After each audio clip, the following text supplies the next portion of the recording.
Doctor Yunus আঙ্কেলকে বলতে চাই যে শুধু আওয়ামী লীগকে কমই নিষিদ্ধ করলে চলবে না, আওয়ামী লীগ যে দল সেই দলকেও নিষিদ্ধ করতে হবে। সেই দলকে নিষিদ্ধ করে মানুষের বেশি ফেলতে হবে, যেন কিয়ামত পর্যন্ত সে বের হতে না পারে। সেটা চাই আমি সেটা চাই।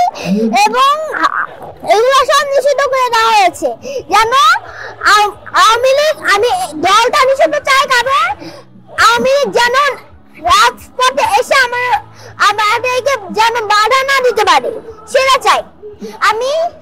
আমরা সবাই হাসনাত আঙ্কেলের পক্ষে আছি। আমি হাসনাত আঙ্কেলকে বলতে চাই যে হাসনাত আঙ্কেল আওয়ামী লীগ যে নিষিদ্ধ হয়েছে সেই নিষিদ্ধ পরে জলতরে সম্ভব আওয়ামী লীগ দল যে ছড়িয়ে ছিটিয়ে আছে তাদেরকে জলতরে সম্ভব বাংলাদেশে আনা হোক এবং বাংলাদেশে এনে কঠিন থেকে কঠিনতম শাস্তি দেওয়া হবে। তাদের যে লিডার কি যেন বলে শেখ হাসিনা, সেই শেখ হাসিনা কে হচ্ছে শহীদ মিনার অথবা টিএসসি যে কোনো একটা জায়গায় তাকে ফাঁসির দড়িতে ফাঁস দেওয়া হোক, আমি সেটা চাই। ও হ্যাঁ, আমি বার্তাটা দিতে চাই যে আপা তোমার অনেক বয়স হয়ে গেছে, তুমি এখন হচ্ছে 16টা বছর, তুমি অনেক অত্যাচার করেছো, অনেক কিছু করেছো, এখন আল্লাহর কাছে কিছু ক্ষমা চাও, তুমি কান্নাকাটি করো। আমাদের গত 16 বছর তুমি অনেক খুন করেছো, তুমি হচ্ছে জালিম, তুমি কত কিছু সেটা আমি বলতে পারবো না নিজে, তুমি জালিম, তুমি অত্যাচার, তুমি অনেক খারাপ।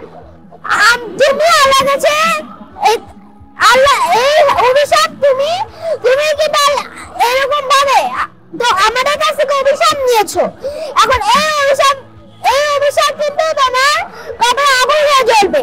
এই জন্য আল্লাহর কাছে কান্নাকাটি করে আল্লাহর কাছে দোয়া চাও যেন আল্লাহ তোমার এই শাস্তিটা একটু কমিয়ে দেয়।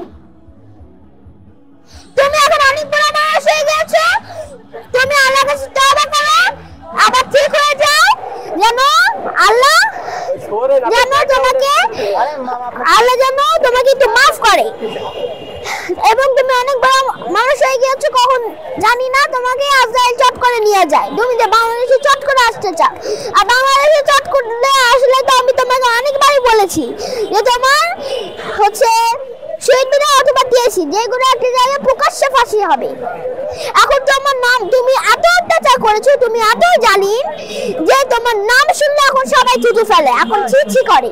হাসিনাও কিন্তু মোদির সাথে হচ্ছে ইন্ডিয়ায় গিয়েছে, ইন্ডিয়ার সাথেও পাকিস্তানে এখন যুদ্ধ লাগিয়ে দিয়েছে। হাসিনা আমাদের বাংলাদেশে ছিল, আমাদের করেছে আন্দোলন করেছি আমরা, তারপর ইন্ডিয়ায় গিয়েছে পালিয়ে, ইন্ডিয়ায় গিয়ে আবার পাকিস্তানের সাথে ইন্ডিয়া যুদ্ধ লাগিয়েছে।